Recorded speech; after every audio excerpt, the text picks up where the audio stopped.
This afternoon, I wanted to do three things with Gelukpa.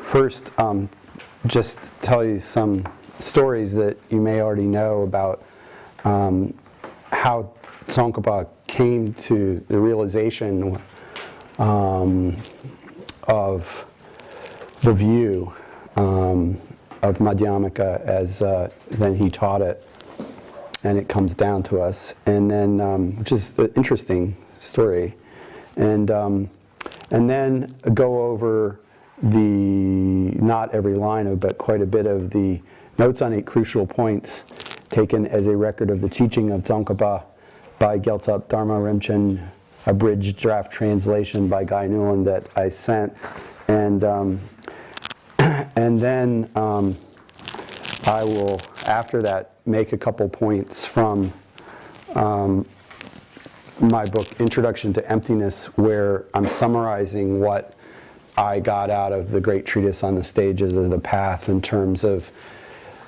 the distinctness of Tsongkhapa's view. And those points are quite relevant, I think, to solving or addressing, making it clear how Tsongkhapa approaches the dilemmas that we were setting up in the morning class. Before that, one thing sort of left over that came to me from the morning was we were talking about how His Holiness argues that all of the four sects, he says the four well-known sects of Tibetan Buddhism, let's see, are all unions of sutra and mantra, as well as being of the consequent school in terms of the view of emptiness. Just trying to get these words clear, because it doesn't mean that they agree about everything, but he understands them as all being prasangika in their view of emptiness. And we've talked some last year and then a little, I guess, at lunch about what he says in this last essay from Kindness, Clarity, Insight about how Gelukpa relates to Nyingma. But in terms of what exactly he means by having a prasangika view of emptiness, in a little section where he's discussing Kagyupa, he says something that fleshes out exactly what he thinks it means to be a prasangika in terms of a view of emptiness that's, I think, useful. Because obviously these sects don't all agree about everything. So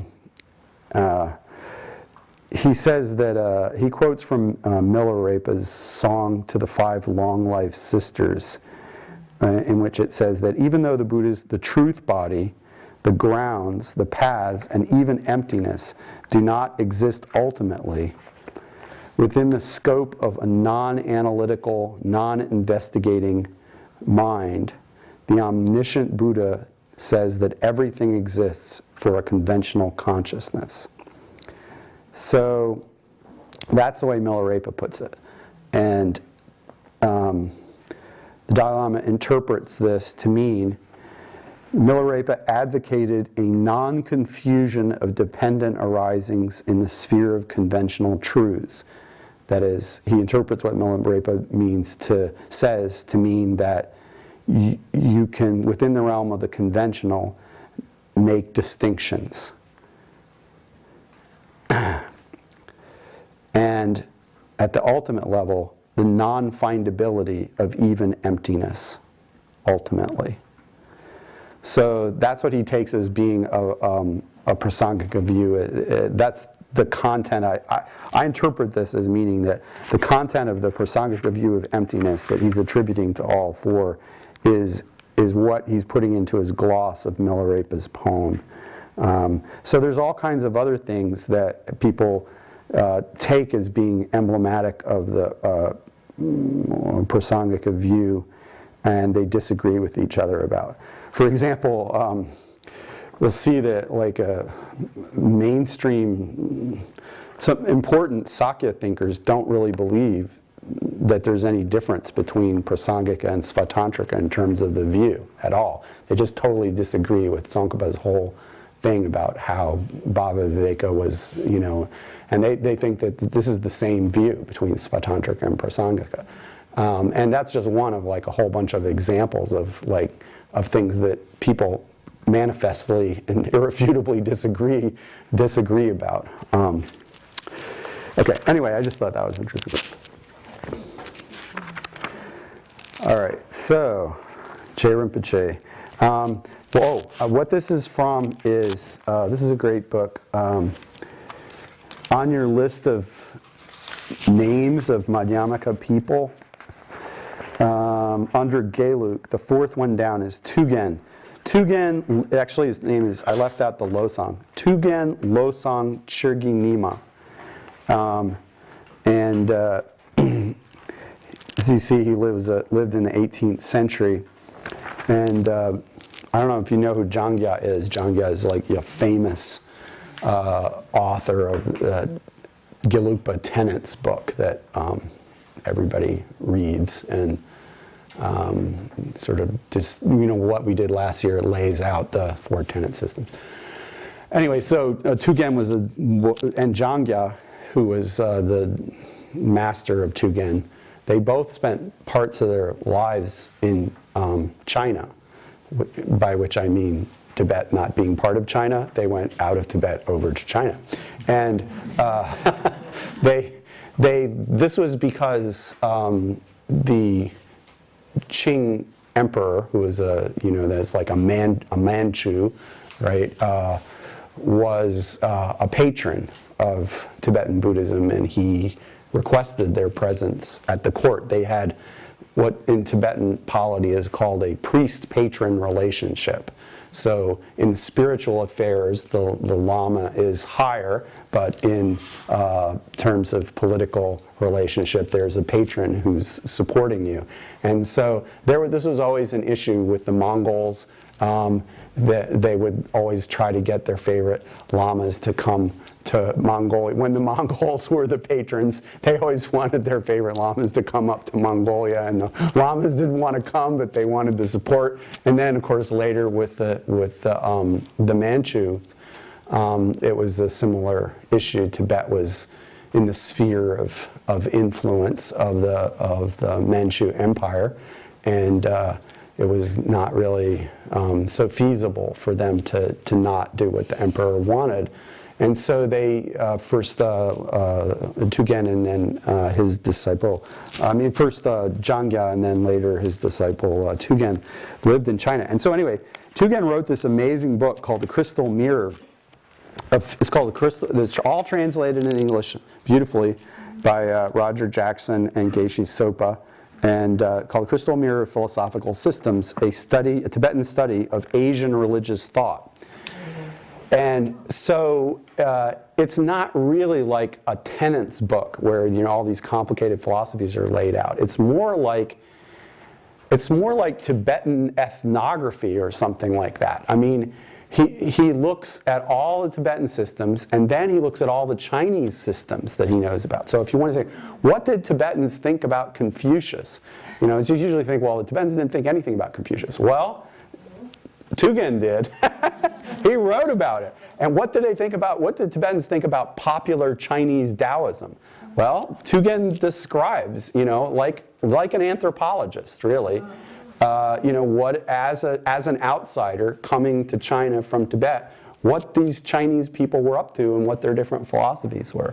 So that's why the title is a Tibetan study of Asian religious thought. It's like he's not just looking at the old Indian tenet. That's what Jangya did. Jangya has a very systematic philosophical description of the philosophical tenets of the different systems, starting with the classical Indian schools and going up through Tibet. And he never says anything about China. But this is a much more kind of like, what were people's lives like, and and what were their lineages, and what are their practices like, and he says something about the philosophy, but it's not really about philosophy mainly. It's telling the stories of these different traditions.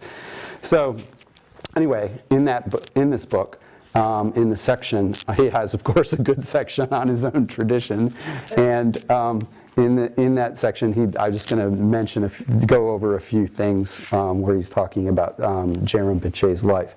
First thing I wanted to mention was that he says that 3 of Je Rinpoche's teachers, including his main teacher, Lama Rendawa, disagreed and asked him not to do so. But Je Rinpoche believed that Kala Chakra was a great path unlike other Tantra classes and traditions of explanation, and he went off looking for teachings on it based on a dream that he had about a teacher who, according to this dream, would give him great commentary on it. And then he found that teacher and got that commentary, and then he went on from that teacher's place to another monastery that was famously associated with Kala Chakra, Jonang. And he studied then at Jonang extensive teachings on a whole bunch of different tantric texts that are ancillary to and commentaries on the Kala Chakra Tantra. Basically, that's what he studied at Jonang, is Kala Chakra. Okay, so anyway, I just thought I'd mention that since it relates to what we're doing tomorrow in the general. But he studied with all different people, but it's just that's the most kind of interesting example. So we'd say, so Tsongkhapa lives from 1357 to 1419. So I think we can say in the 1380s into the 1390s, he's still studying everything, practicing what he's studying, and he still doesn't have a definitive understanding of the view of emptiness. Or he has some idea, but he doesn't have his mature view. So it says, having mostly studied up to this point on the sutra side, he went to Rangchur Lung Monastery in Sang, and there he received various oral transmissions from the abbot. And at that time, he happened to bump into a guy named Lama Umapa Tsernjut Sengye. This is like not the abbot, not like a famous person, not like a great scholar. He's just like a guy there at the... And actually this Lama Umapa comes to Tsongkhapa and asks for teaching on Chandrakirti. And having heard what Tsongkhapa had to say about Chandrakirti, then he said, by the way, ever since I was a child, I've been having visions of Manjushri, and could you test me? Could you ask me questions? Since you understand these books, and I'm talking to Manjushri, why don't you ask me questions and check out whether my visions have anything to it? That's what happened. One of his students came to him. And so Je Rinpoche questioned, investigated, interrogated, asked all the hardest questions that he could, and he says he determined that they were not ordinary visions. And then later he met with Lama Umapa again, and he asked questions to Manjushri through Lama Umapa. And then Lama Umapa guided him in retreat, in meditating on Manjushri, until Tsongkhapa was able to see Manjushri himself and talk to him and ask him questions. And then he still sometimes did this with Lama Umapa. Even after he was able to do it himself, they did some practice together. But then Lama Umapa went off to eastern Tibet. Doesn't say exactly why he went off to eastern Tibet, but he left Tsongkhapa there in central Tibet. But by that time, Tsongkhapa had already, with Lama Umapa's help, learned how to. It says that Manjushri was indivisible with his lama, but in some way, Manjushri was one of his lamas at this point. I mean, he was actually asking him questions and getting instruction from him directly. Okay, so we'll come back to what Manjushri tells him here in a minute, but a couple other things. So there's a lot of different, Khedrip, one of Tsongkhapa's, primary disciples, wrote a biography of him, and there's other people who wrote portions of different books about Tsongkhapa and his life. And so he, of course, Tugen quotes from a lot of these different things and said what people said that Je Rinpoche said about himself. And there's zillions of things in here, of course, about all his great qualities, but a couple of them that I thought were interesting.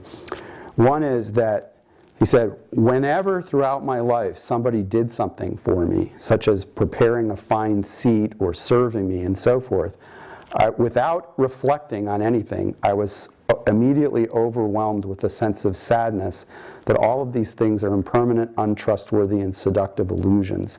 From the very first, I was naturally inclined constantly to transform appearances and to reject them in the depths of my mind as insubstantial. And so that's something he said about, like, okay, this is something he just came with. Now, as opposed to other things like, understanding emptiness or realizing, Guhya Samaja, which he practiced, he seems to just have that to start with. And another thing is that he says, from the very beginning when I was involved in detailed analysis of the meaning of scriptures, my mind was never in the least distracted, even when other people were talking loudly or doing various things in front of me or around me or to me. And so from the beginning, he's specific that it wasn't that he was never distracted at all. It was when he was studying and analyzing scripture that he was indistractable from the beginning. And he said later, after he practiced Bodhisattva path for a long time and met it in retreat, this incapacity to be distracted or capacity to be utterly undistracted extended from studying scripture to, he says, any virtuous activity. So, I mean, he doesn't specify, but like any time he was in teaching, I suppose, or involved in any kind of Dharma practice, he was able to perfectly maintain his focus after that. So those are kind of some of the interesting qualities that he talks about himself having. So there's then quite a lot about Lama Umapa, and Lama Umapa, putting him in contact with Manjushri. Manjushri then helps him both on the Tantra side and the Sutra side in terms of understanding the view of emptiness. And I'm not going to talk about the Tantric stuff, but you can read it. It's kind of interesting too. But let's just talk about what Manjushri talks to him about related to emptiness. It says that Tsongkhapa was well aware that Nagarjuna had taught that if you do not seek the Madhyamaka view, you will not find the heart or the life of the spiritual path. If you do seek it, it will be very difficult to find, and that if you hold on to it incorrectly, the detours and disadvantages will be greater than those entailed by other mistakes. So, in other words, you need to set out to do this, but watch out because there are a lot of pitfalls and it will be very difficult to do it correctly. And so, consequently, he sought reality continuously and uninterruptedly in a single-minded way. And as he would pose questions to Manjushri, it wasn't like he just asked one question and then he got it. So he had a certain view of emptiness in his mind. And there's a certain question then about, like, okay, you never have a thing where Tsongkhapa says, I held this view X, and then I ask Manjushri, is this view X right or wrong? But what we do have is that Tsongkhapa said to Manjushri, is this view of mine Prasangika Madhyamaka or Svatantrika Madhyamaka? And Manjushri replied, it is neither. So unfortunately, we don't know from Je Rinpoche's own words, like, what was the view that was neither? But K-Drup and other who would have reason to know, and other sources as well, say that it was the view that there's nothing to be admitted, and there's nothing to be propounded or established or admitted, and nothing to be apprehended or held on to. A thesislessness view, okay, that as a prasangika, that there is no position that we hold, and this letting go of all positions is what it means to, what Nagarjuna was trying to establish. So apparently Manjushri was saying that's not it, and that's not even any kind of Madhyamaka view. All right, and that, of course, is the position that Tsongkhapa later takes in his mature work. Other time he questioned Manjushri about his view and how far he'd gotten with it, and Manjushri said, "It is incorrect to make the appearance side and the emptiness side completely disparate," which sort of relates to what we were talking about this morning. You shouldn't have this like cutoff between ultimate reality and the world of appearances. It's like one is totally wrong and the other is totally right, and there's no way to connect between the two. And then he also says you should give special emphasis to appearances. So, and then another time, now this is what this is Tugen's interpretation. It says, in short, Jetsun Manjughosha Manjushri tried urgently to reject the idea that the Supreme Madhyamaka view is a nihilistic view of action and result, which claims that things only exist in the mistaken consciousnesses of others and are not in any way established through conventional valid cognition, and that there is no way to establish one's own system. Okay, well that's an interpretation, not a quote, but that's the generally accepted Gelukpa interpretation of what these visions meant. And actually, there's a lot more. I mean, we don't know word for word, but in terms of the idea that there were a lot of these conversations about very specific points. And even after a lot of this, Tsongkhapa still didn't have it like fixed or settled in his mind what the view was. And he asked Manjushri about this, and Manjushri told him to continue praying, to strive well in accumulating merit, and to analyze the meanings of the texts rationally and considering them in detail. And he told him to write this down. He said, write this down so you don't forget it. That's what Manjushri is quoted as saying to Tsongkhapa. Pray to and do intensive retreat on the inseparable Lama meditational deity. Strive well in accumulating merit and purifying delusions, and analyze the meaning of texts rationally and consider them in detail. And he said, sooner or later, if you do these things, the seeds that I'm now planting will ripening. So Tsongkhapa still hadn't gotten it yet, and he asked whether there was some other teacher, like human teacher, that he could go to and talk to about this. And Manjushri said, there is no one better than Rendawa, who was already his Lama. But he said, even Rendawa will not be able to arouse in you a complete understanding that severs every extreme. So that's the general Gelukpa thrust. Of course, Rendawa was Tsongkhapa's main teacher, and but he's like it's a case where the student is exceeding the teacher. That's the understanding.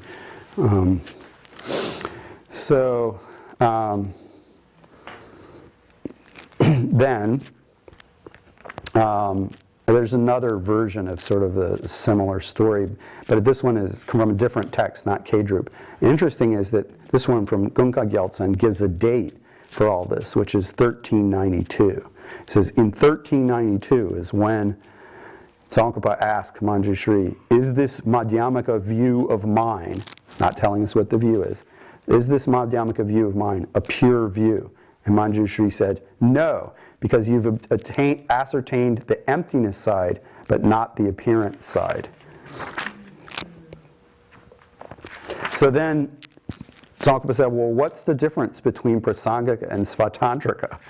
And Manjushri said, it was like a little bit cryptic, examine whether overt clinging to mere appearances is or is not to be stopped.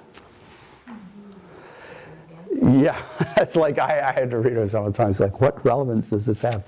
Examine whether overt clinging to mere appearances is or is not stopped. I put in the word be. So,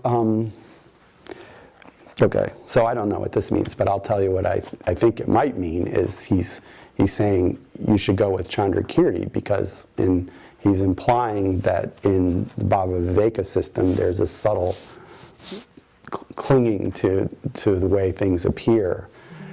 I mean, we're reading back into a quote from Manjushri, something that Tsongkhapa, 10 years later explains. But anyway, so then he asks him also a lot of different tantric questions and so forth. But it still hasn't really gotten it, and he's getting ready to go on retreat. Even as he was getting ready to go to the hermitage, he was constantly examining the key points of Prasangika and Madhyamaka, Prasangika and Svatantrika, and trying to gain some certainty. He still had uneasiness about ultimate points.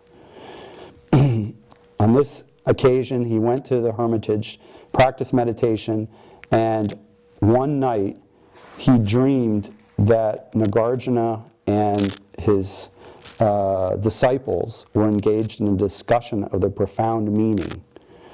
And amid this discussion, one of them, a large scholar with a translucent blue body, said, "I am Master Buddhapalita," and he set an Indian Madhyamaka text on top of Jai Rinpoche's head. So that was the whole dream. And so then the next day, Tsongkhapa got up and got out his Buddhapalita text, and then it was on the basis of reading in it that he gained certainty about the view. So then the question that Tugen asked Jangya, when of course his Lama is telling him this story, and he's like, well, what did he see in the book, that made him enlightened? And so this is what Tugen got from Jangya, is that Jai Rinpoche, oh, by the way, so then he has this realization, and he writes at that time his praise for Buddha for his teaching of dependent arising. And he says, according to my omniscient Lama, when Jai Rinpoche was looking at Buddhapalita's commentary, right before he wrote the praise for Buddha for his teaching of dependent arising, what he was reading was Buddhapalita's commentary on a passage from the 8th chapter of Nagarjuna's fundamental treatise. And that verse in Nagarjuna says, agent depends on action, action depends on agent. I see no way of establishing them in which they do not arise dependently. So he read Buddhapalita's commentary on those 4 lines, and it was said that at that point he had a new way of realizing emptiness. And he cited this particular verse from Nagarjuna many times in Rikpe Gyatso, his own extended commentary on Nagarjuna. When Tsongkhapa later wrote his own commentary on Nagarjuna, he quoted this verse extensively. So I thought that was somewhat interesting, that agent depends on action, action depends on agent. I see no way of establishing them in which they do not arise dependently. So in the context, I don't know what I would think of that if I didn't have this context, but reading that verse in this whole context, it makes me think that what Tsongkhapa was seeing in there is the implication that there is a way to establish things in a merely conventional way once you fully understand what it means to say that they're mere dependent arisings. That's the way you follow Manjushri's instructions to save the appearance side while being thoroughgoing in your refutation of any kind of reification to not wipe out appearances. You have to understand that there is some way to distinguish this from that. That's what it was like, within the context of emptiness. So I see no way of establishing them in which they do not arise dependently. So it's like, in other words, there is a way that things exist, or we can talk about this and that, as long as you understand that it's only within the context of the fullest and deepest understanding of dependent arising, and which we don't have ordinarily, right? But within that, you can say, yeah, merely conventionally, these things can be differentiated. So then after that, having had that realization, Tsongkhapa tells Kedrup Kedrup reports to us that now I am well developed so that after meditation, everything that appears to me arises as like an illusion. And ordinary appearances that are not sealed by emptiness very rarely arise on their own.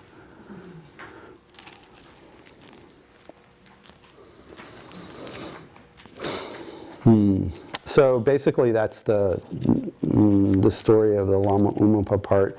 And then it ends, that section before you go on to the highest yoga tantra discussion is, he just says, well, you know, are we to take it that Tsongkhapa's Lama wasn't enlightened? You know, here's the problem. He visited, if Rendawa is his root Lama, you know, is like, then he's in Manjushri is his meditation deity, and then if they're indivisible, then why is one of them enlightened and one of them isn't? It's sort of, you know, and so I guess that prompts Tugen to ask his teacher to explain that, and he says something like this. Well, on most presentations of the view, Rendawa and Tsongkhapa are identical, but when it comes to clearing away the affirmative extreme by appearances and the negative extreme by emptiness, which is the line that at the end of the prayer that we just chanted at lunch, and when it comes to the way emptiness appears within cause and effect, then you have to say that J Lama's presentation is unique. And then Tugen sticks in his own editorial. This is probably why Manjushri said that Rendawa wouldn't be able to produce in you a complete understanding, and that you had to rely on Manjushri, Lama Umapa, and your own meditation rather than just what your teacher was telling you. Okay, anyway, I thought that was pretty interesting and inspiring. Okay, so then I wanted to do this text that I translated, and as a way of looking at some things that Tsongkhapa. When I translated this text, I was like,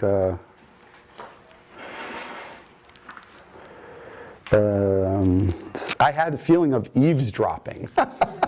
Well, it is sort of weird. It's like, okay, this isn't a book that Tsongkhapa wrote. It's like you're sitting in, you know, this is Gyaltsap's notes on, you know, stuff that Tsongkhapa was saying. And it really, I mean, I don't know how these books are produced, you know. It's hard for me to imagine, like, you know, that there's no tape recorder, there's no typewriter, there's no computer. They have people who carve wood blocks, but I can't picture Gyaltsap out there with the wood carving thing, you know. So maybe he's sitting there like, you know, Tsongkhapa's talking and he's writing down little notes in Uchen, and then later on, what? He takes his notes and dictates something to somebody else. You know what I'm saying? I mean, it's like a little hard to picture, but still, these are in some way, you know, a text that's made out of Gyaltsap's notes on a, you know, a talk that Tsongkhapa gave to his followers. Now, I don't know exactly when it was given, but just based on what I know about Tsongkhapa's other works and what's said and not said in here, I think this was probably written before Leikshe Ningbo, the how do you say it in English, essence of eloquence, where he lays out, you know, how to differentiate all the different schools, but maybe after, you know, well, certainly well after the great treatise. And in this book, in this text, Tsongkhapa, or Gyaltsap, channeling Tsongkhapa, tells us why he's a prasangika, why Guy is wrong to, you know, say that he's like a crypto Svatantrika, which I didn't quite say, but to imply that in some way he was like a crypto Svatantrika in the sense that Bhava Viveka would approve of a lot of what he's doing. In other words, this is the focus of this text is not to clear up all of our confusions about this morning so much as to make it clear that, like, okay, here's why Chandrakirti is the person I follow. Okay, these are the things about Chandrakirti that I think are right and good, and the why I consider Chandrakirti to be the superior commentator. So he says, there are 8 very famous commentators on Nagarjuna's fundamental treatise, but among these, there are only 2 that comment with complete accuracy, and those are the ones by Buddhapalita and Chandrakirti. There's a lot of different points of disagreement between these 2 and the other commentators, but according to Tsongkhapa, there are 8 most critical points. Now, this list of 8 are taken then to be like the first list of what Gelukpas think are the critical differentiating points of Prasangika. And Dan Kozart has shown in his dissertation that this list is then expanded by later Gelukpas, and there's many different lists of points. There's a list of 18, and I don't know. There's several different lists that different people add to the list of 8 that Tsongkhapa had. But anyway, he starts with these. That the real Prasangikas do not assert that things have their own character even conventionally. Point number 1. As it goes along in the text, he doesn't actually explain that first. But when he makes the list, he explains that one first. And it's often said, and it seems at least relevant to most of these, that for the first one, not asserting that things have their own character even conventionally, becomes the basis for a lot of the other ones, or arguably all of the other ones, but it's less clear on some than others. Second, do not assert foundational consciousness or alaya vijnana or kunshi. So why would that be relevant? Because Bhava Viveka didn't assert foundational consciousness either. True, but a lot of Madhyamakas did. A lot of Madhyamakas who were really important, such as the first Madhyamakas who came to Tibet, Shantarakshita and Kamalashila. These guys definitely believed in foundational consciousness as conventionally existent. We do assert external objects. So again, that's related to the Yogacara Madhyamaka group. So the first one is fundamental and targeted at all non-prasangikas. And the next 2 focus more on things related to the Yogacara Madhyamaka mixture. And then the fourth one, do not assert the use of autonomous syllogisms as a technique for realizing reality. Autonomous syllogisms meaning a syllogism or argument, positive argument we talked about at lunchtime, that through its on its own, without having the ground prepared for it by contradictory consequences, has the power to induce realization in a realist about emptiness. And fifth, do not assert self-cognition. And we haven't talked about this, or reflexive awareness or self-cognition. This is turns out to be a super complicated topic. Is there such thing as reflexive awareness? Is there an aspect of the mind that is the mind knowing itself in the moment that it knows something else or not? And Chandrakirti thinks that there isn't. Although you'll find some Tibetans who will say, well, when he said there isn't, he meant there isn't ultimately. But we still think that there is conventionally, even though we follow Chandrakirti. But Tsongkhapa is not among those, and he makes it very clear that we don't assert this self-cognition at all. We have a different way of positing the 2 obstructions or 2 obscurations. And we assert that non-Mahayana disciples and self-realized ones, I don't want to say different ways of translating that, but the Pratyeka Buddhas and the Shravakas, that these do realize the non-existence of essential nature. So in other words, Hinayanists realize emptiness, according to Prasangika, not just that the teaching of the ultimate emptiness of things is not just a Mahayana teaching, according to Tsongkhapa's understanding of Prasangika. Mahayana is not distinguished from non-Mahayana by the view of emptiness. Otherwise, you couldn't have any, he makes his argument, otherwise you couldn't have any arhats. There wouldn't be arhats, non-Mahayana arhats, because they wouldn't be able to get a cyclic existence, because they wouldn't, realize the profound emptiness. There's all these, arhats who haven't entered the bodhisattva path. Well, how'd they get out of cyclic existence if they didn't realize the ultimate emptiness? And they also have it, and this is something we were talking about a little bit this morning, in the context of the result of the path, the fruit of the path. Chandrakirti and Buddhapala have a different presentation of how a Buddha knows the varieties of conventional phenomena.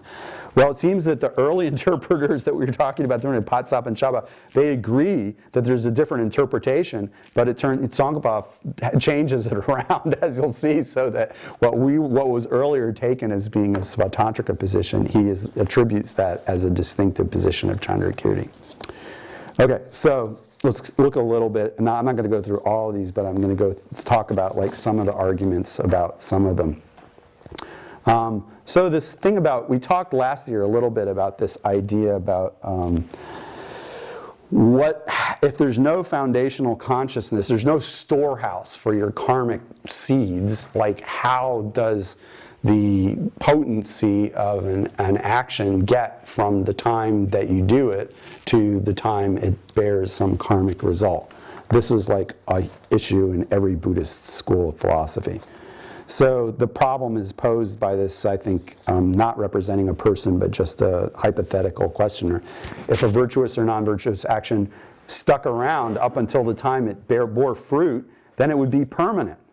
And so that would clearly not be the middle way. On the other hand, if an action disintegrated and there was nothing left, that is just disintegrated at the very instance of its completion, then since what is disintegrated isn't going to be a functioning thing that can produce an effect, it would be impossible for karma to produce any result, and moral action would go to waste. So he just kind of outlines like different people's views about this. Obviously the Chittamatrans, mind-only people, say that there's a foundational consciousness. Even after actions disintegrate, the foundational consciousness carries forward the force of those actions, and talk about it as like seeds or latencies are stored within the foundational consciousness. Others claim that this function is carried out by the continuum of the mental consciousness. Who are these others? Apparently that's Bhava Viveka. That's my understanding. Bhava Viveka totally rejects this. He doesn't go for this foundational consciousness stuff.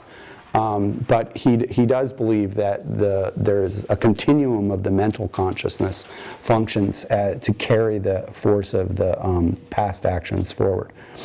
Then some of the non-Mahayana systems talk about the condition of having acquired the action, and others talk about having so this toba, prapti in Sanskrit, is like a dharma, like a factor we were talking about, like these different factors. So there's like different irreducible factors. A person is not irreducible, but there are irreducible factors, and one of these factors could be posited as prapti, the condition of having acquired a certain action is this dharma, and this dharma carries words forward. And then others say the action does not go to waste in the same way the force of a debt carries on. It's like I don't know how this helps. It's just like saying it's a seed, right? But anyway, all of these have different kinds of, it's difficult to think about. When we think about a seed, we think about that as a metaphor rather than an explanation.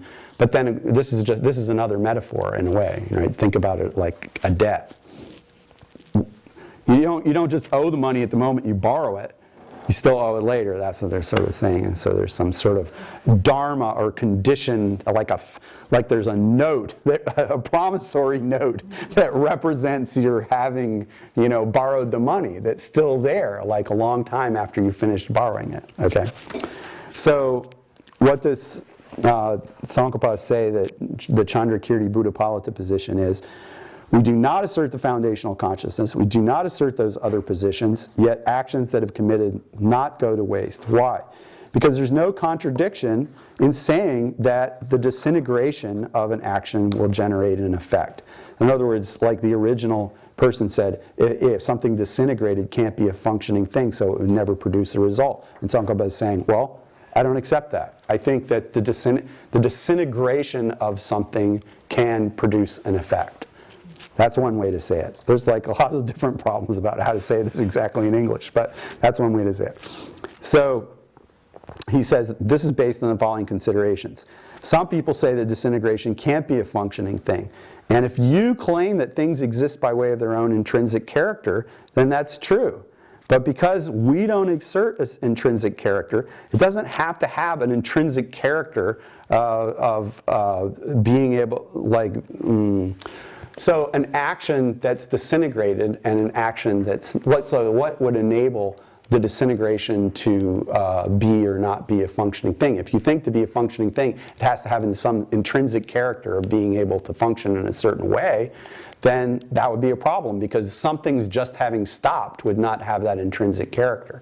We're saying, well, we don't accept intrinsic character. So an action that's disintegrated and an action that hasn't disintegrated are equally lacking in intrinsic character. There's no particular reason. An action that's happening right now is not intrinsically able to produce an effect. So an action that's disintegrated isn't able to intrinsically produce an effect. It's not a question of it being able to intrinsically produce an effect. It's a question of something that lacks intrinsic existence, which both the disintegrated action and the undisintegrated action do. So he's saying once you give up on the idea that to be a functioning thing there has to be some essential character there, you can say that a disintegrated action produces an effect. My way of understanding this would simply be to say something like this. The fact that having done something, right, doesn't go away. It's like there's this condition of having done it that goes on. Now the problem is that when you start debating about that, it sounds like you're creating a permanent factor that's like the condition of having done it, which is just like the property and so forth like that. So anyway, this gets debated a lot in the Yikcha, and Jamyang Sheba says, well, no, like there's a little instant of disintegration that arises at the moment the action ends. It's the disintegration of that action. And then that disintegration itself disintegrates. It's a thing. It's something that exists. It's the just having been there of that action.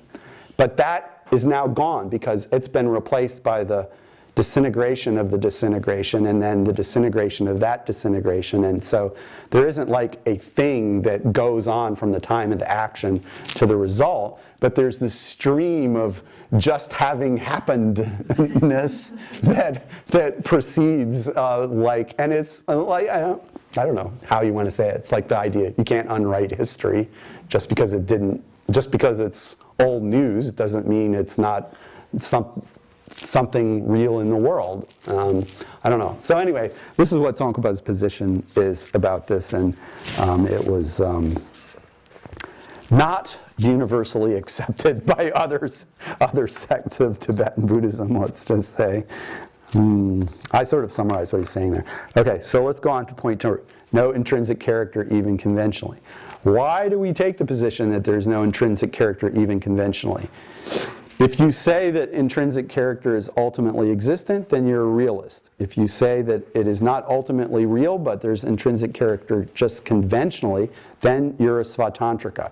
And Chandrakiri and Buddhapalita assert that it does not exist even conventionally. So this is how Tsongkhapa understands the matter. As I said, like not the way that everybody interprets things, but that's the way he understands it. If you refute ultimately existent character and then go on to say that things exist by way of their own character conventionally, that's the position he's attributing to Bhava Viveka. Then this contributes to the degeneration of the actual sublime wisdom. Now, I'm not going to go through how he thinks that comes about. It's a little bit complicated. But let's skip down to the bottom of that page. And he says, therefore, dependently arisen phenomena carry out functions only from the perspective of names and terms. It's an interesting choice of words because Koramba comes back and picks up on that later. So things function only from the perspective of names and terms. So, like, if I'm like against Tsongkhapa and I think he's, I'm prejudiced, I want to find out how he's wrong, I would say, well, that little lantern back there, I will designate it a cat, and then I'll give it the name cat, and it should be able to function as a cat. should be able to meow because I've named it cat, and that's the proper function. I mean, do you see what I'm saying? You could take him to mean something like that. And so people who are inclined to criticize him then do take him to mean that. But that's not what I would say that he means. Of course, like when you say that things are dependently arisen phenomena carry out functions only from the perspective of names and terms, it means like the names and terms, like it means conceptual designation or imputation by mind, like we were talking about last year. From the point of view of a certain kind of consciousness, you know, that will function as a lantern. Not from the perspective of maybe a hungry ghost, but, or I don't know, you know, some kinds of microbes or something, I don't know. But from our point of view, from our perspective, in terms of the names and terms that are suitable for humans, it functions as a lantern. So not objectively, not by way of its intrinsic character, but from the point of view of our kind of being with our kind of karma, it can function as a lantern, right? And that's what we have to take him to mean by saying, well, what does it mean for something to be nominally existent or to imputedly existent? It doesn't mean that it's just whatever label you give to something, that's like what it is on its own side. So, then since you have to refute things existing, having an intrinsic nature of functioning in a particular way, as a lantern doesn't have any intrinsic nature of functioning as a lantern, then you have to refute intrinsic nature even conventionally. This is actually a pretty important point. I think it does make some difference between Svatantrika and Prasangika. A lot of times when I've talked to students about emptiness, and also I have this within myself, is I feel that, like, well, whatever something is, it's at least its function. You know what I'm saying? It's like it could have a car could have different shapes, different colors, but like we know what it does, and then that should be like the findable essence of it is its function. I don't know if you feel like that a lot, but I've had people definitely argue with me about that.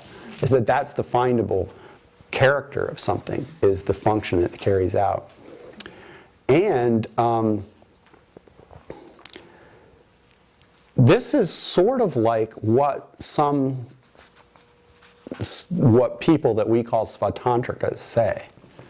They say that that conventional phenomena are phenomena that gives satisfaction when not analyzed. You know, obviously I can't make up that phrase. That's like comes from Sanskrit, jnana garbha.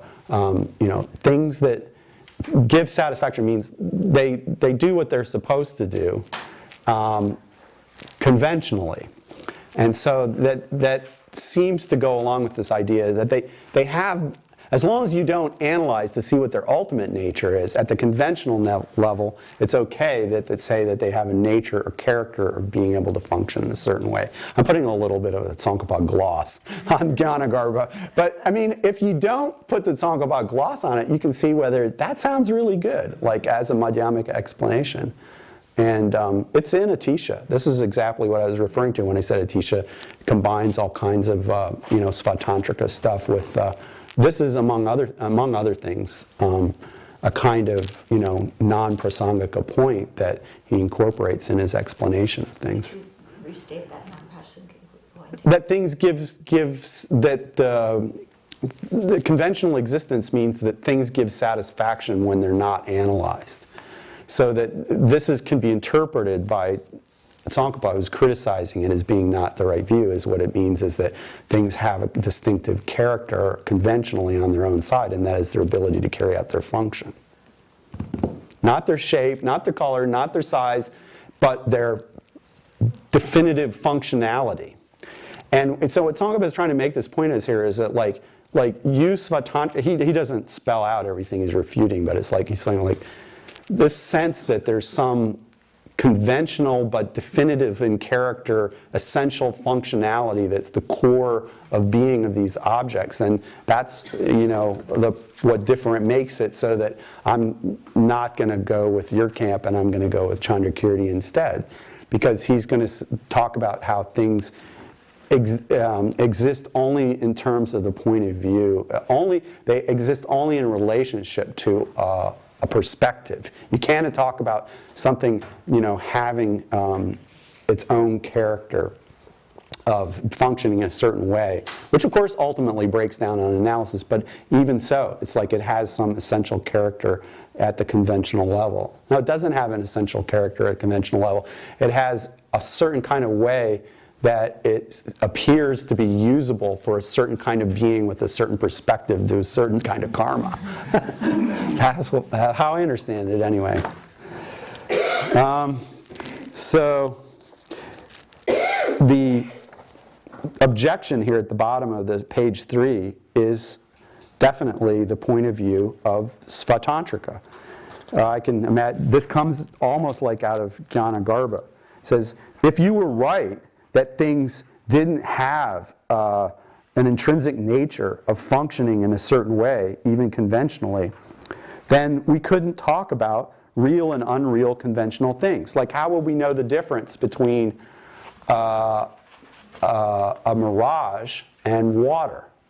Like, they both appear as water, and yet one, one functions to quench our thirst and one doesn't. And so that's how we know the difference, is because at the conventional level we can, see that one serves this function and one doesn't. And so that is actually a big, point, is like the subdivision of conventional truths. Can you talk about such thing as real conventional truths? And Svatantrika, they do talk about this. They say, yeah, you can talk about real conventional truths and unreal conventional truths. And Chandrakirti is like, no, you can't talk about that. There are conventional truths that are, you could say, right or wrong from a certain kind of perspective. But you can't talk about something that is a conventional truth and in the same breath say that it's real. It's like, this is not acceptable from, like, the idea of something being true or real means that it exists the way it appears or is findable under an ultimate analysis. And you can't say that at the same time you're saying that it's a conventional truth, means it appears in a deceptive way. So this is what Tsongkhapa says then at top of page 4. It's improper to distinguish real from unreal according to whether things function in a manner consistent with their appearance, because what appears to worldly minds never exists as it appears. That's what I was just trying to say. He says it so neatly. That's Prasangika, as understood by Gelukpa, refutation of Jnanagarbha, who was what we would call Yogacara Madhyamaka, or Tsongkhapa would call Yogacara Svatantrika Madhyamaka understanding. Okay, so then skipping down. So if you say that things don't have any nature even conventionally, then how can you talk about there being any conventional truth? That's what we take it to mean, that conventional truth is things that have a certain kind of nature conventionally, and then there wouldn't be any, like, two truths. In other words, this would be a Svatantrika thinking that Tsongkhapa has a nihilistic interpretation. And he says, there's no problem with our position that truth for the perspective of a conventional thought is conventional thought, but it is not truth conventionally. Okay, so some people have a problem with that. It's a little bit hard to get used to, but truth, to say that something truth means that it, as he said above, means it exists as it appears. And he's saying, like, things, you can't say that things exist as they appear. They don't exist as they appear. If you say that things exist as they appear conventionally, then you're accepting that the appearance of things, before we even think about it, even to our sense consciousness, things have a false appearance of being distant and cut off, set up from their own side, consolidated into, discrete blocks that have their own nature from their own side. This is what Chandrakirti says per Tsongkhapa. It's not just that, like, people see the world in a pure, naked, direct way, but unfortunately they have these dualistic conceptual thoughts which screw everything up. No, it's like they've been even at the preconceptual level, there's a false appearance of how things exist. So you can't say that even conventionally things exist as they appear, right? So in that way, he's cutting back against the Svatantrika side pretty hard. External objects. So this is obviously just against Yogacara. Objects and minds are equivalent in that they both exist for the perspective of conventional, reliable knowledge, and neither exists in the perspective of a mind that knows the ultimate reality. So it's not reasonable to pick winners and say that external objects don't exist, but except as one nature with the mind. Well, why didn't you say the mind just exists as one nature with external objects? You never hear you saying matter only. So well, why not? If they're just one substantial entity with each other, well, no, because you're privileging that the mind is like truly real, and these other things are just appearances. And it's like they're equally dependently arisen and devoid of any intrinsic character. Okay, in Tsongkhapa's way. All right, not putting forward autonomous syllogisms. Well, we talked about that. Let's see. Let's just read a little bit. The two masters do not assert any autonomous knowledge or object of knowledge at all. Right? So that means he's saying autonomous is meaning something that's existing by way of its own intrinsic power.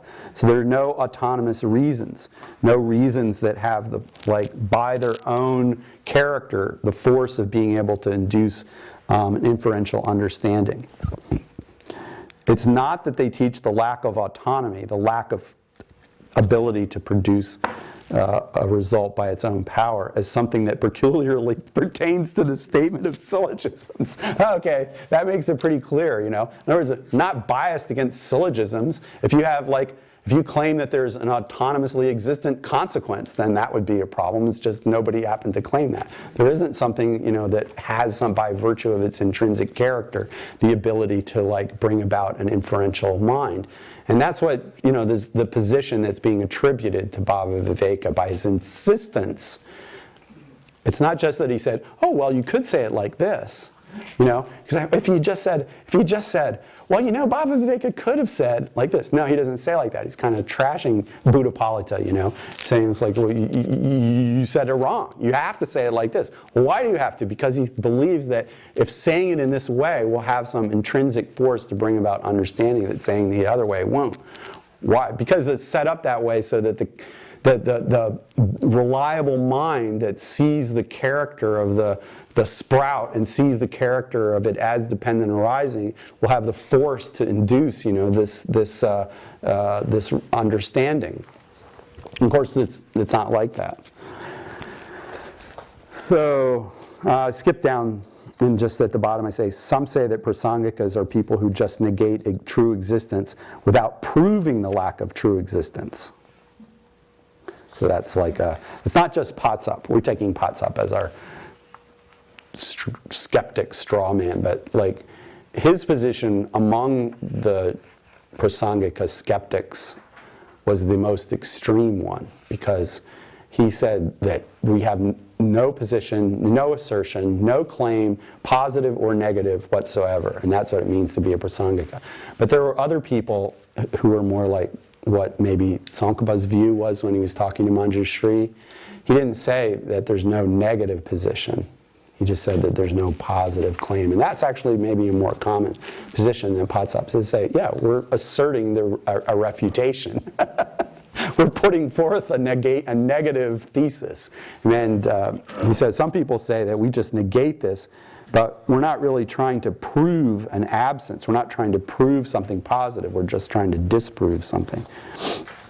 Anyway, I've explained how this is totally wrong, so he doesn't go through it again. Why did he do that?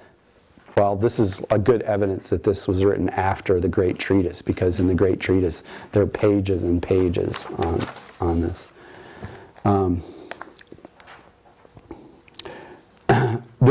This next paragraph is very much related to what I was trying to say at lunch. When a Madhyamaka proves to a realist that a sprout lacks essential nature, it's not suitable to use sprout as the subject that one seeks to understand in an autonomous syllogism. Why? This is because at that point, when the realist considers whether the very existence, considers the basis, the very existence of sprout, and the object of negation, its essential nature. And the realist consider whether these two things have distinct meanings that it can arise in the mind. He holds that there is no distinct meaning, and he holds the two meanings arising simultaneously.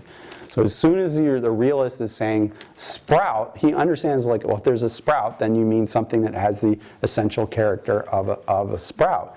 And if Baba Viveka thinks that you can debate with someone about whether the sprout has essential character, when they assume that the mere statement of the sprout as the subject of a syllogism means, of course, you're talking about an existing sprout, which for the realist means a really existing sprout.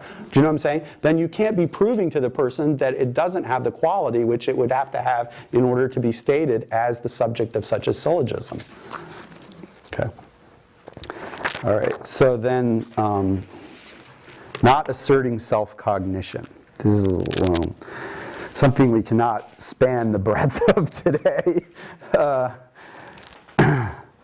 Others say that in the single entity of a consciousness, in a single moment of a single conscious mind, there are two aspects. The outer apprehended aspect that presents itself as the object of self-cognition, and the exclusively inward apprehending aspect that presents itself as the agent. In other words, when he says the outer apprehended aspect, he's not talking about the object, the blue that you're looking at. He's talking about your mind apprehending blue. As your mind apprehends blue, there has to be another aspect of your mind that's apprehending your mind apprehending blue in the same instant, the same moment. Okay? You could get into the infinite mirror reflection doing that. Well, that's one of the problems. Is that this is one of the arguments against it. Is like that. Well, why do they think that? Like, there's a couple of reasons. One is that later on, when I say, remember, oh, yesterday I saw some blue. I don't just remember blue.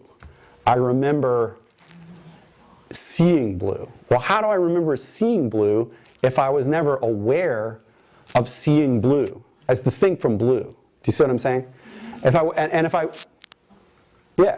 To be aware of seeing blue means that if I can remember seeing blue, then I must have been aware of seeing blue. Well, what was the mind that was aware of the seeing of blue? It must have been a mind that was observing the mind seeing blue. Do you see? So we remember, this is the argument, is that since we remember the subjective dimension of experience, there must be an experiencer of that subjective dimension. Since you don't want to say that, like, every moment you experience something, right after that you have a really tiny moment that notices you just experience it, then they have to put that moment of noticing what you're experiencing in the same moment with the experiencing. You see what I'm saying? Yeah. So that's, I don't, like, there's different ways of translating. In Tibetan, If you did that, then you would have a memory that remembers everything, and we don't have that kind of memory. what do you mean? I don't get it. Well, you may remember seeing blue, but you don't remember what you did right before or after that. Oh, So yeah. it's significant. Oh, So you only no, remember no. the things that so you actually do only remember the things that you have in the next moment, not in the same moment, but the next moment that records the significance of what you were looking at. Oh, yeah. Okay, well, that brings in some neuroscience. That's not actually part of the traditional Buddhist debate. But that is actually, I think, right, that, it's true that there's some causes and conditions which make it easier or harder to remember some things that we've experienced in the past. But I think they're taking it for granted that we don't remember everything, but everything that we've experienced in the past is in principle rememberable. Some things might be very, very, I'm telling you a Buddhist view, not a neuropsych view. It's like, in principle, if we've experienced it in the past, it should be possible for us to recall it. We may have, like, strong obstructions about certain kinds of, such as things from our past lifetime, for example, but, or things from when we were babies, right? But it may be very hard, but then in principle, it's in the Buddhist way, if you've experienced it, it's in principle possible to gain recollection of it. It might require some supernormal capacities, but there is possibility of having memory of what you've experienced in the past. So it doesn't have to do with this kind of idea that you're talking about of the way we think of memories as constructed in contemporary neuroscience. It's just about if you've experienced something, you should be able to recall it, and when you in some point, and when in fact you do recall something, you recall experiencing it. You don't just recall it. And so then, how could that be if there wasn't some way in which you were noticing your subjective experience? Okay, that's what they're thinking. So. Chandrakirti is at length refuting this, and there's different things you can say about it, but the main reason that they're against it is because this is like the same idea of autonomy.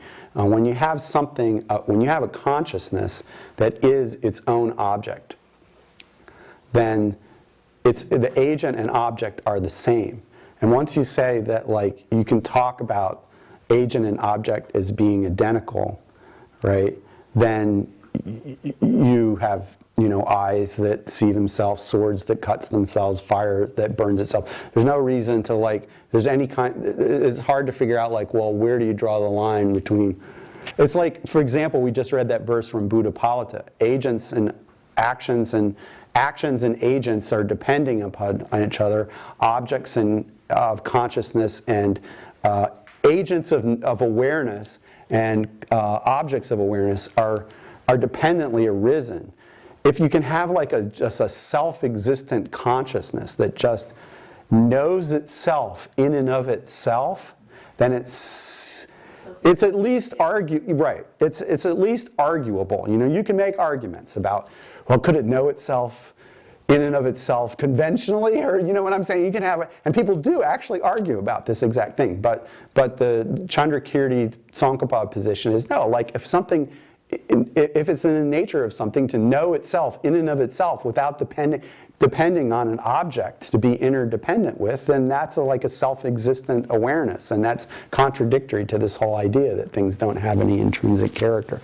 And actually, this is like quite a important point, not just vis-a-vis Svatantrika, but then also in relationship to some other sects of Tibetan Buddhism and in relationship to Hinduism.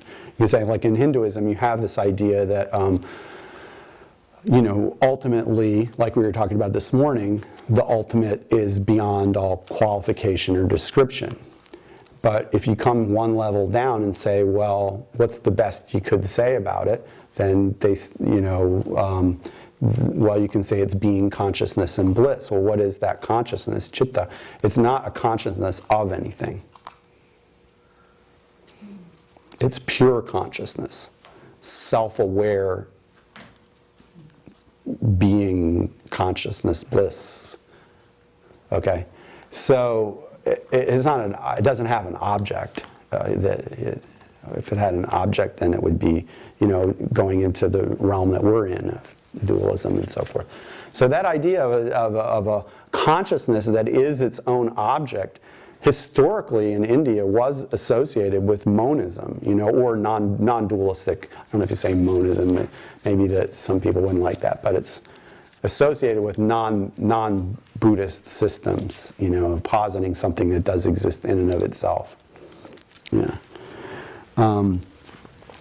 So anyway, that's one angle. And then there are a lot of other Tibetan systems that the Dalai Lama has, some of which the Dalai Lama considers within the realm of prasangika based on what he said before in terms of their view of emptiness, but some of them disagree with this version of prasangika on this question of whether there is such a thing as reflexive self-awareness, and whether to, some will say, yeah, there definitely is this reflexive self-awareness, and it's very important, and not just for the reason that of explaining memory, but also in some versions, it's like related to the process of becoming enlightened.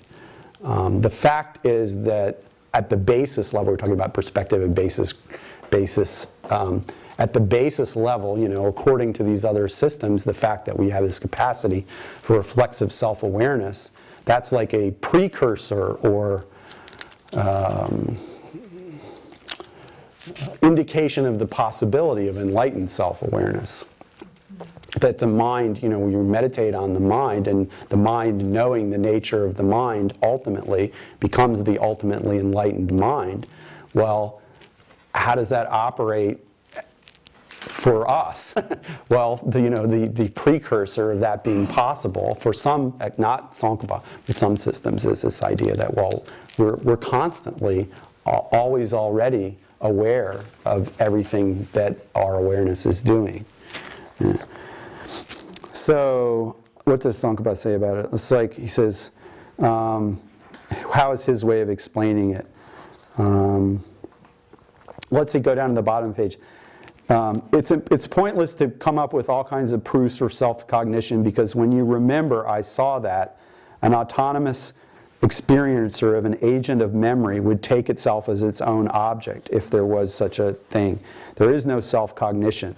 But it is correct that we do remember ourselves. You can say that. It's correct that when an aspect of blue appears, the agent that directly experiences blue gives rise to a memory of that object, that, since it sets the imprint for a memory of blue. When you know blue, this is Tsongkhapa's explanation. When you know blue explicitly, you implicitly know the apprehender of blue. This is what he says. So this is considered the imprint for the memory of the apprehender of blue. It's like when I'm looking at blue, I'm explicitly knowing blue. I'm implicitly aware of the fact that I'm knowing blue. And that sets the imprint, or it sets the stage for, it makes it possible for me to later remember that I was seeing blue and not just blue floating out there in the sky. Okay, that's what he says about that. So then he gives the quote of what Chandrakirti says about this, and you can read it and you'll note that it's a lot more confusing than what Tsongkhapa says, and certainly possibly susceptible to different interpretations.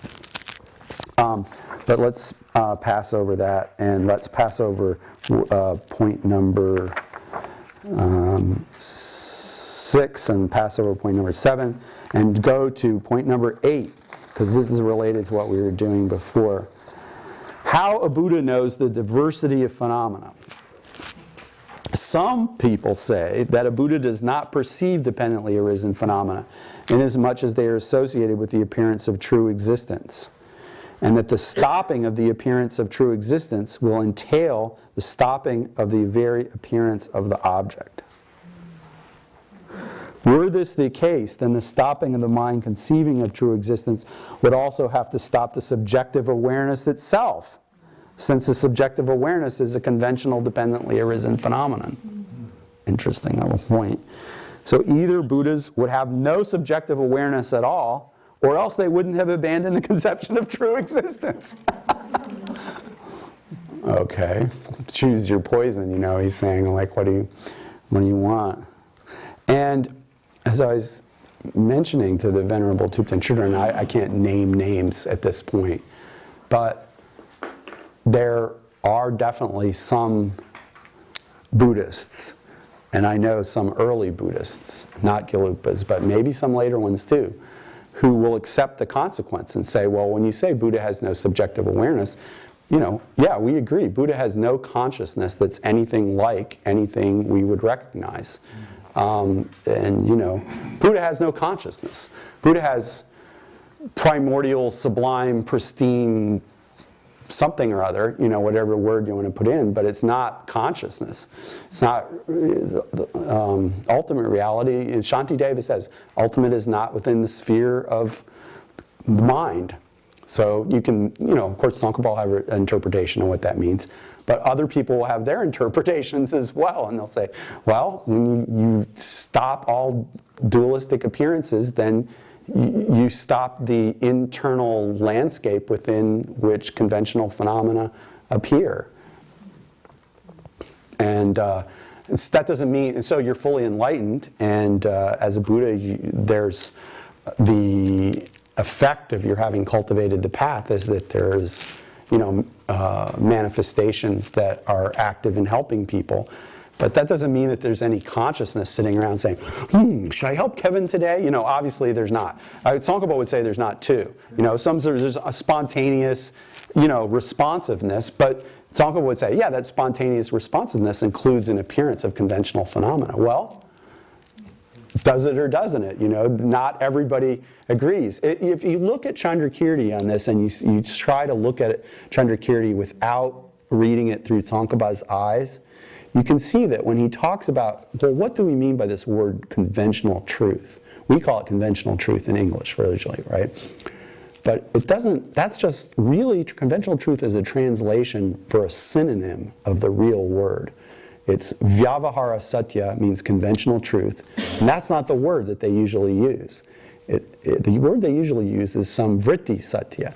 And Samvritti, as explained by Chandrakirti, means a concealing ignorant mind. So what we're calling conventional truth, or could be called fraudulent truth, or truth for a damn fool, or truth for the most deluded mind in the universe that's the root of cyclic existence. So it's like not really a kind of truth in the way that now it also is a synonym with conventional truth. Do you see what I'm saying? So isn't that what the Tibetans translate as a mistaken? Isn't that the word they use, mistaken? Gunzo. Well, I'll tell you what the word, you can decide. Okay, so the Sanskrit for the word that we usually translate conventional truth is Samvritti Satya. Okay, Satya means truth or reality. So Samvritti. Sam means like total or comprehensive or something like that. And vritti means covering. So all covering truth. Now what does that mean? Well, it could mean, some people think that it doesn't mean anything, that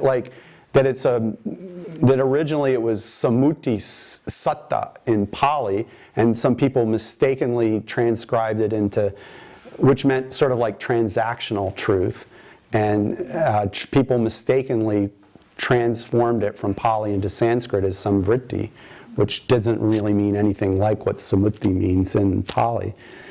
So all covering, it could mean like it's all over the world, or it covers everything up, and so then in Tibetan, to answer your question, is translated Gunzop Demba. So the Demba is the truth, means truth or reality. Gun is the sum, that means all. So the question is that word zop. That's how they're translating that key part, the vritti, like covering, concealing. And soap, as to what I've been able to find out, it means something like puffed up or inflated, so that it, when you put yeast in bread and it rises, so that it looks like there's like a lot more there than there really was. Inflated. Or so there's a sense that it's deceptively inflated. Do you see what I'm saying? That it looks all blown up truth or something like that. It doesn't really, so that's the way. So then when you look, okay, what does Chandrakirti say about, he actually gives his own interpretation of the word. And he says, well, gunzo means different things. It can mean transactional, or like the way that conventional terms and language work, like conventions. That we establish conventions through interaction with others, and they have dependently arisen meaning. But it also means like ignorance or delusion. So one meaning then of the term that we usually translate conventional truth is not conventional truth at all, but it's like truth for delusion, truth from the point of view of ignorance. Okay, very important. So this is why Tsongkhapa is always like, well, we're not saying that conventional truth is a truth. Conventional truth isn't a truth. Conventional truth is a falsity. It's something that falsely appears as truth. Why? Because the truth would be something that exists as it appears. And these phenomena do not exist as they appear. So he's not saying that, these things are truths, even conventionally. Even conventional truths are not truths conventionally. If they were, then you'd be a Svatantrika instead of a Prasangika. That's what he's saying. But on the other hand, it's not that they don't exist at all. Right? Anyway, so this is what he's going to try to do, is say, some say the Buddha does not perceive these things at all.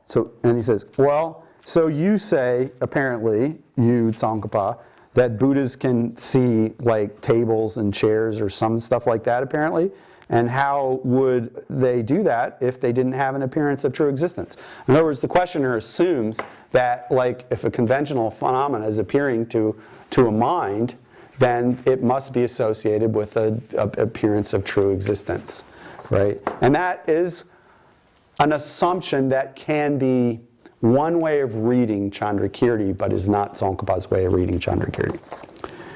So one perceives that this is the answer. When you perceive that a dependent arising lacks intrinsic nature, the appearance of true existence must be stopped. For dependent arisings do not have true existence, and one is non-mistakenly seeing how they exist. Let's go to the last two paragraphs. As this is so, dependent arisings are objects and agents that are void of intrinsic nature. When one non-mistakenly sees how they exist, then, if they had appeared as truly existent, a clearing away of this sense of true existence will appear. So one will perceive them as being empty of any appearance of true existence. Well, what does this mean? It seems to mean that, when you're directly meditating on emptiness, there's this clearing away of appearance of true existence, and you're just seeing this absence of true existence, and that's the ultimate realization.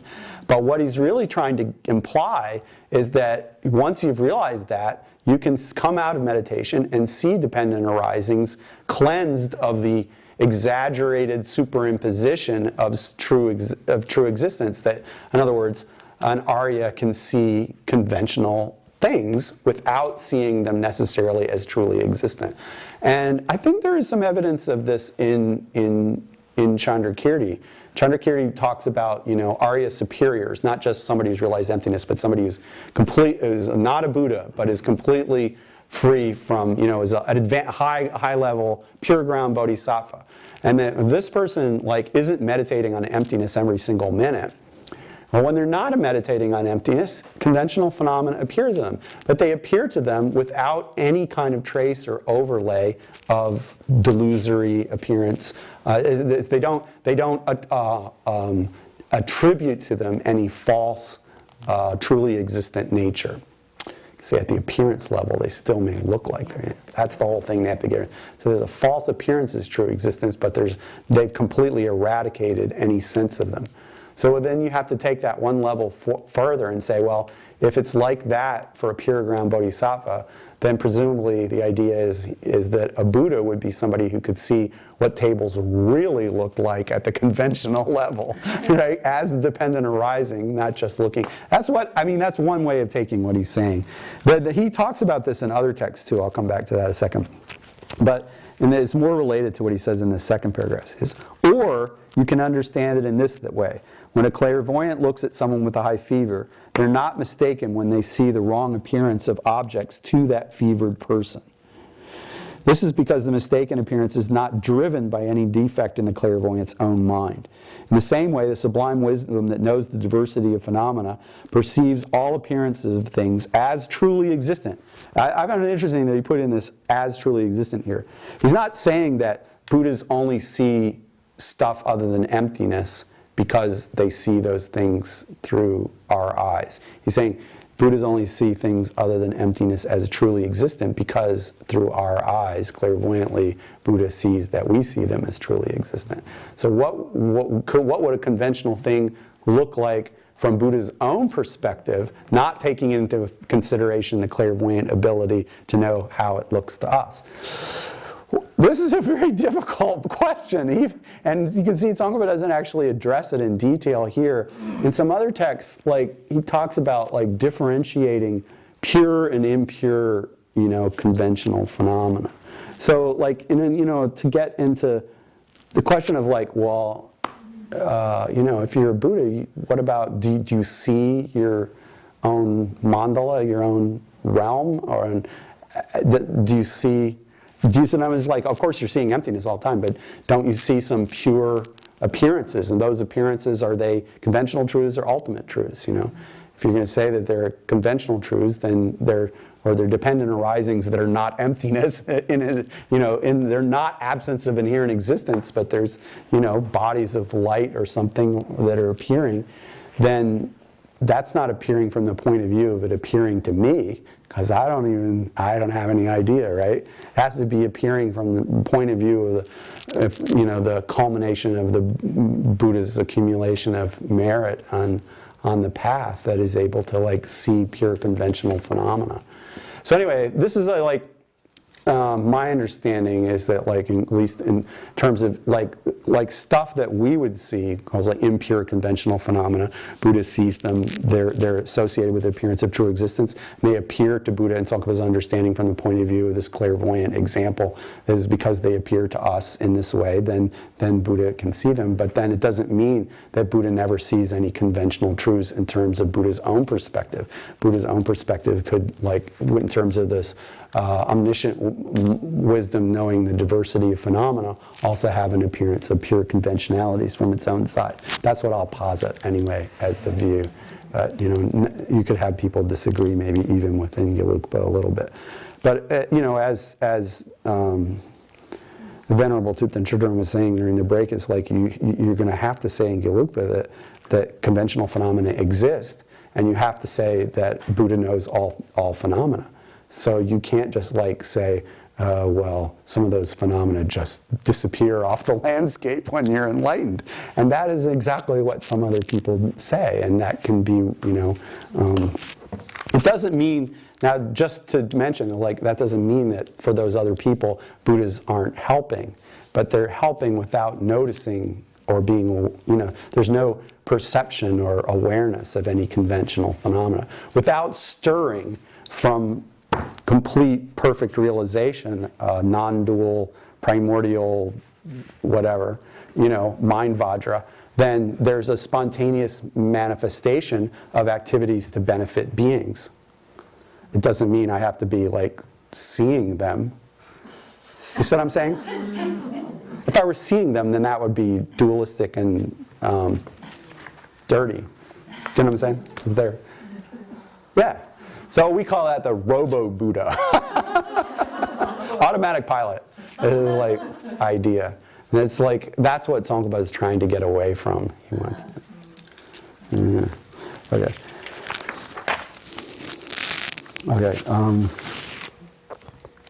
I don't understand the time. Is it like, it says 16:02 and we started at 14:15, so we're, what is it? 2 minutes after 4. So we have like a little less than, we have 25 minutes or so. Is that right? I can't do military time. It's 4:02. 4:02, and we're going to go to 4:30. Okay. All right. Okay, so I finished 2 of the 3 things that I wanted to do. So that, going through that text, we got sort of Tsongkhapa's teaching Gyaltsap and whoever else was there why he considers himself a prasangika, and what it means to be a prasangika. Being a prasangika doesn't mean that you don't hold any position or you only use consequences all the time. It means that you don't accept that anything exists by way of its own character, even conventionally, and then you accept these other kinds of things which he believes are implied by that, such as rejecting foundational consciousness, reflexive awareness, and so forth.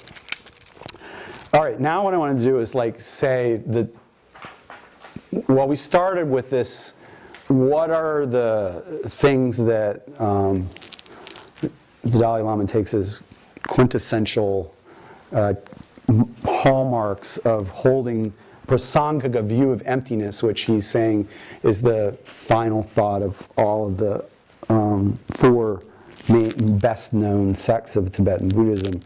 And he says like this idea of that you can differentiate among dependent arisings at the conventional level, and at the ultimate level, that the final reality, your ultimate reality, emptiness, is itself unfindable under analysis. Okay, so this, I wanted to just like say what I think Tsongkhapa's keystone insights were about these two things, conventional phenomena and ultimate phenomena. The problem on the ultimate side was, and this we dealt with I think in the morning in terms of what the problem was, is that there's all kinds of texts which suggest that the ultimate is unknowable, and yet on the other hand, there's a need to be able to know it, to say that you got at it with some kind of mind, and then if you do, then it becomes the thing for the purposes of describing the path. And then if you get at it with some kind of mind, then it could be taken as being ultimately existent because it was the thing that was known by a mind of ultimate analysis. In other words, if I say, what is this table really? And after I search and do ultimate analysis, what does my mind know? It knows something. It knows the sheer absence of intrinsic existence in the table. And so that is an object that the mind of the knows ultimate reality has come upon and knows. And so then people like Chaba could say, and also I think we'll see in Jonang, say that, yeah, there's something that ultimately exists, and that's the thing that's known by the highest kind of awareness, which goes beyond any ordinary sort of awareness. But the sublime object of the ultimate sort of subjectivity has to be, exist in and of itself, because it's the ultimate thing, the ultimate that is known by the ultimate sort of mind. When mind searches to see what things really are, whatever it comes upon, that is the ultimate. And so that would be something in this way of understanding that's like not deconstructed itself. It's what is known by the ultimate mind that's done all the analysis and deconstructing. So that's the problem. On the one hand, if you have this ultimate that's like not findable, then you never you can't figure out how you're going to know it unless somebody. This is why I just feel like rays will come or something like that. There's Buddha's over here in the sublime wisdom category. We're in the dualistic consciousness category. No dualistic consciousness can know anything ultimate. So we're waiting for the rays to. And then there's that situation, and then there's the and then there's the other problem is you say, oh, well, my mind can actually get at ultimate reality. Then would that ultimate reality not be then something that was ultimately established? So this is what Tsongkhapa says about on the ultimate side. There's nothing that can bear ultimate analysis. This is not a quote. This is my summary from Great Treatise. There's nothing that can bear ultimate analysis. Nothing at all. Emptiness, Buddha. When you search to see what the ultimate,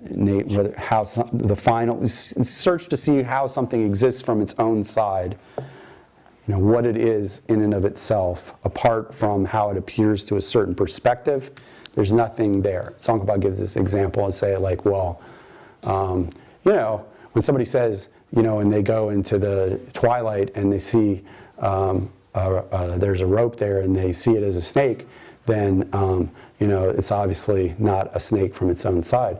And you say, well, what if you ask that person and say, if you look at that situation and you say, well, let's set aside how the snake appears to the person and just consider the nature of the snake in and of itself. And it's like, oh, that doesn't make any sense because it's only a snake from a certain point of view. It's only a snake, it's not a snake in and of itself. Right? And of course that's an example with a rope, but then you could do an example with a snake and say, oh, a snake appears as a snake to me, but is it a snake in and of itself?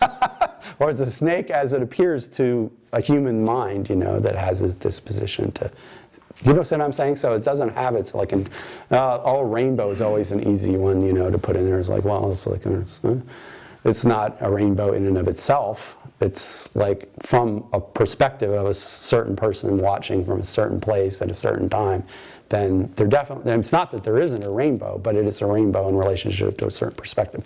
So it doesn't, when you analyze and see what it is in and of itself, apart from how it appears to a certain perspective, there's nothing that's ultimately findable. Okay, so that's what it means. Nothing can bear ultimate analysis. Everything, when interrogated as the ultimate conditions of the nature on its own side, is found to be empty. But this analysis does not refute things. The fact that when you search for something that you don't find anything under ultimate analysis does not mean that that thing doesn't exist. This is like a big problem that, like, why do people keep saying that, like, these conventional phenomena don't exist? Well, because when you look for them, you don't find them. Doesn't Nagarjuna just say that, there's no arising, there's no going, and so forth like that? He's like, well, there's no going or arising that's found under analysis that search for them in this way. What does he say? Not finding things under analysis means that they lack any nature such as would be found under such analysis.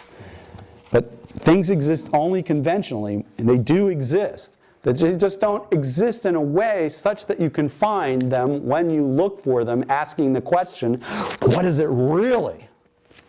When you insist on asking that question, what is it really, you will not be able to find anything. But that doesn't mean that the thing isn't there at all. It just means that it doesn't have such a character or nature as to be as such as would be findable in response to that question. If you said, which of these is for wiping your nose and which is for drinking out of, then that would be a different question than what is the ultimate nature of it. You know what I'm saying? So and that would this would lead to kind of you can distinguish between pears and apples and so forth. It's like, as long as you don't ask the question, what is its final nature, right? And so. Then this is the way Tsongkhapa that sort of like broke this open to understand how things can like exist conventionally, but be completely, when you look for what they are really, be completely unfindable. But that doesn't mean that they don't exist. Tsongkhapa says, just as we do not see sounds, no matter how carefully we look. Objects exist conventionally, even though they're not, the slightest trace of them is found when we look for them with ultimate analysis.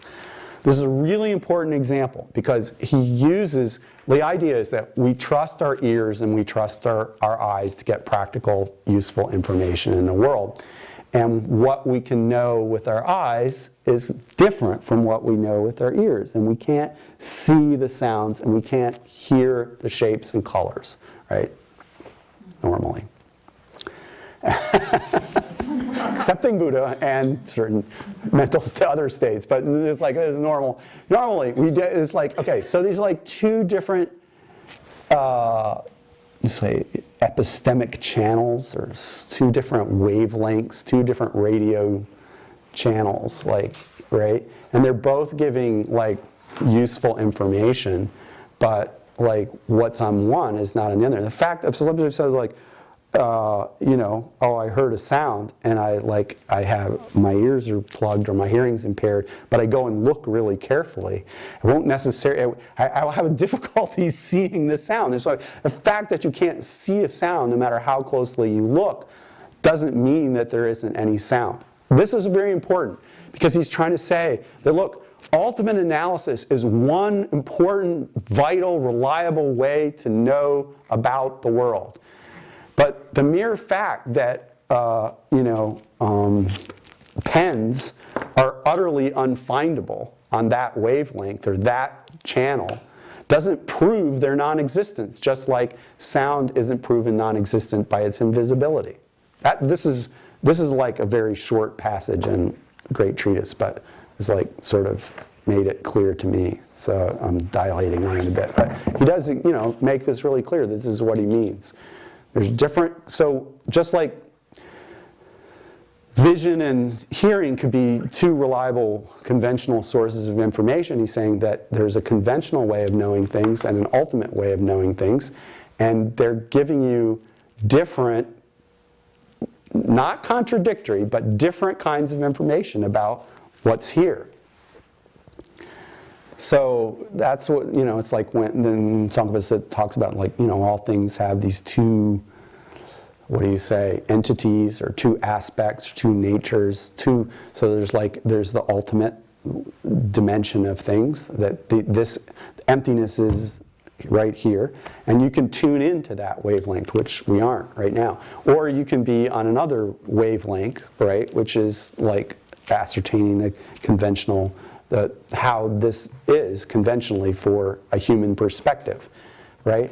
And it's not the fact that it doesn't appear as a table at all in the mind of a person directly, non-dualistically realizing emptiness doesn't mean that it's not a table. It just means it's not a table for that kind of mind at that. So that's kind of like, I don't know.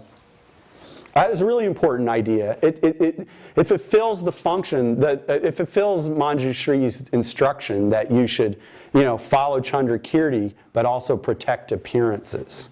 And he's saying, the way that things appear isn't being, the conventional appearances are not being destroyed. Existence is not being destroyed by the fact that existence is unfindable under analysis. That's the point. Yeah, so this is like really important. This is like the first person who said this, I will posit, this is like a critical part of the answer to getting out of all of the tangles of making sense out of Madhyamaka that had gone on before. Is this saying something, to analyze something and not find it doesn't prove it doesn't exist. It proves it doesn't exist in such a way as to be findable under that kind of analysis. That's it, right? Which means it's the same as saying it doesn't have an essential nature, because if it had some essential nature, then when you search to see what it really was, that you would find that nature. Okay. So both kinds of knowledge are necessary on the path. We have to, in other words, to get free from cyclic existence, we have to have this ultimate wavelength, this ultimate reliable knowledge that gets at emptiness. But we also have to have conventional knowledge that differentiates, like for example, killing and not killing are equally empty of intrinsic existence. So how will we know, which to take up and which to discard as a practice? Not only will we have to have some conventional awareness, but, and then Tsongkhapa is like it paints, you will have to actually do some analysis within the conventional level. You might have to think about things and analyze things and make discriminations that do not pose the question, what is this ultimately? But pose other questions like, what would be most helpful? Right? And those are different kinds of questions. This ultimate ontology question, what is the fundamental way that this exists, is not the only important question that we can ask. It's the question that's the doorway out of cyclic existence, but it's not the only door you have to go through to become a Buddha, because you don't, it's like you don't have any way to become perfectly enlightened unless you engage in this whole other side of the practice of the path. Actually, I don't even think that you can really realize emptiness if you're only, that's just my, it's like, if you're only, how can you, for example, how can you even take up ultimate analysis unless you begin by doing, understanding how reasoning works? And, you have to know, to do these analyses, you have to know the difference between a cow and a horse, or, whether a sword can cut itself, or whether, lighting a lamp and it will make the room go dark. Or, if you don't know any examples from conventional experience, there's none of these arguments that are going to work. And Tsongkhapa actually makes this point too. He says, really, all of the arguments that we use to prove that things are unfindable under analysis trace back ultimately to ordinary, conventional, reliable experience. If you don't have any examples, you don't have any experience in the world, you don't, have any kind of training in logic, how can you do analysis and search to see what things are ultimately? That's a really important point. It's like a clever point. It's saying you're not going to even be able to do the wisdom side of the path without being able to make just conventional distinctions.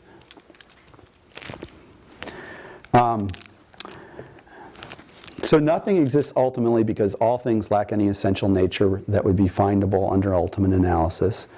All things, even emptiness, exist only conventionally. So the ultimate truth exists conventionally, right? That's an important point, right? It doesn't exist ultimately.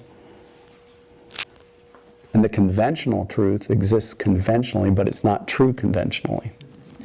Okay, is that all clear? Yeah. Okay, so that's enough on that side, and then I'll do the other side.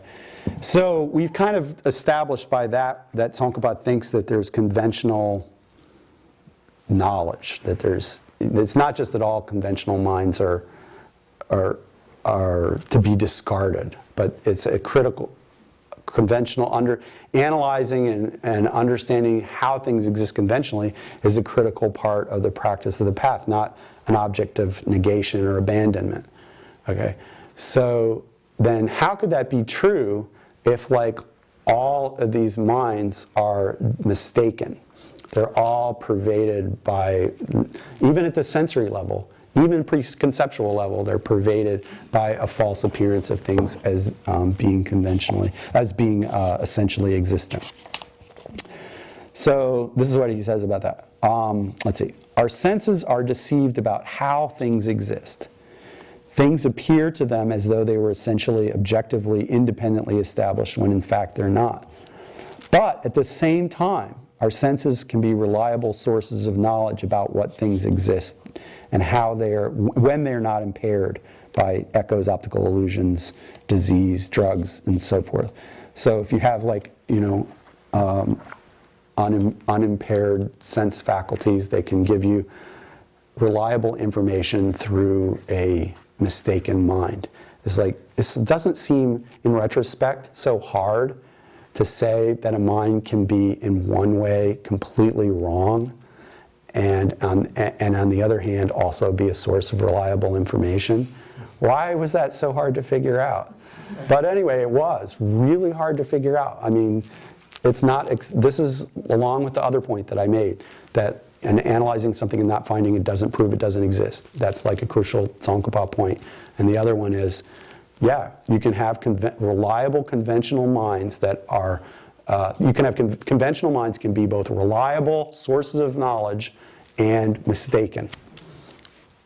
And they are. They're mistaken in the sense of things appear to them not just like as separate from, as intrinsically apart from my mind apprehending it, but they also appear as like intrinsically existent, on their own side by way of their own nature. And these appearances are false and deceptive, and that's why they're called truths for idiots. But that is not intended to mean that they don't exist at all. It just means that only an idiot would take them to exist the way they appear, right? It doesn't mean that they don't exist at all, and that I can't know something about it, right?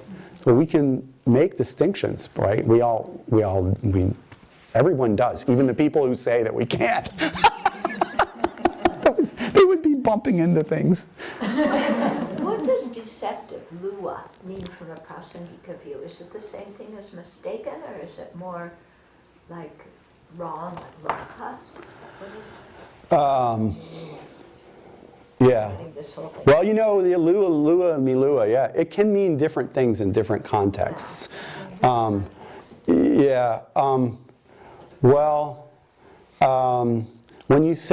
I'm using it right here, I'm talking about the way our conventional minds have a false or deceptive appearance. I'm talking about lua in terms of chulwa, that there's a mistaken quality to things. And generally speaking, lua goes along with and milua. Say for something to be non-deceptive would mean that it's true, and that could imply that it exists as it appears. So conventional phenomena are deceptive, which I don't know if we were talking about this last year. It's like when you say conventional phenomena are deceptive, you're blaming the wrong putting the blame in the wrong place. It's sort of like, well, are they doing anything to me from their own side? Are they, from their own side propagating some con game on me? And but it's like, it's not, but it's like that, right? That is that they, subjectively, if I don't think about, if I just think about how it seems to me phenomenologically, I can conjure up that I feel ill-used by this table because I just know when I stop to think about it that it's not findable as any of these molecules along the corner, nor as and that it doesn't, it's not findable as like just a collection of particles that, is amassed in some combination, that it's not findable and that it doesn't exist in and of itself apart from, it doesn't display to me how it's just arisen in dependence upon causes and conditions and things that people have done in the past.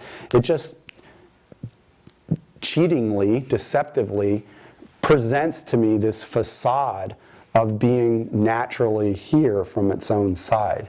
Might be less true with the table than, say, the mountain or the tree or something like that. But we see things like something that just seems to be there, and we can stop and reflect on how it's a dependent arising, right? But it doesn't like show that to us. It's only because we stop and reflect. And if you think about, well, how is it showing us its dependent arisingness as it presents itself? No, it's presenting itself in a deceptive way. That's Lua, and this is like, doesn't exist the way it appears. Now, there's this other context of Lua, when you say like, well, like that Buddha is Buddha, or that karma. Oh, Buddha's teachings are non-deceptive. Well, they're non-deceptive, yeah, but it's like, because he wasn't lying even when he said things that required interpretation. Everything has a thought and intention behind it. And also there's karma. Like karma is said to be, karma is a conventional phenomena, so it's Lua. Also, if Buddha's actually saying words, then you think, well, those are conventional phenomena too. So it's a different meaning. Buddha's words aren't deceiving us, or also karma being non-deceptive doesn't mean that karma is ultimately real or anything like that, or that it exists as it appears. It just means that it's incontrovertible or something like that. It's not going to change its stripes as it goes along from the time of the action to the effect. Yeah. Okay, so I think that makes the main point. That all of our, that we can have, the two things of saying that we can have consciousnesses that are both mistaken and reliable. People like just non-Gelukpas think this is very bad. Very bad. Well, it's like you're saying something's non-deceptive and deceptive. You're saying something wrong and right at the same time. What are you doing? You can't do that. If you're saying that there's something is conventional, valid knowledge, you're just making yourself not even a Svatantrika. You're like a Dharmakirti or something. You've gone down to a lower tenet system, by talking about, that there's some sort of valid knowledge. This is like getting at some essential character that it certifies as being present in the thing in order to know this. So the whole idea that there's like, and then of course beyond that, there's this idea that, look, conventional phenomena appear through the force of delusion. And so they must be all wrong, and if you think you have valid knowledge about them, then you're wrong, because that's not the way it is. So that's the way that people reacted to this.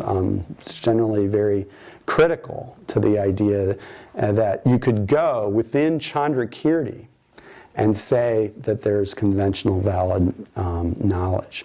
So then, you get to the other level. It's like, okay, so they think it's ridiculous to say there's conventional valid knowledge within Chandrakirti or at all. And Tsongkhapa thinks this is the only way to make sense of this. So you can argue about it philosophically, or you can go back and look at the text and say, well, how does Tsongkhapa argue this from Chandrakirti? And it's not like you're going Chandrakirti's book and there's a big section on conventional valid cognizers.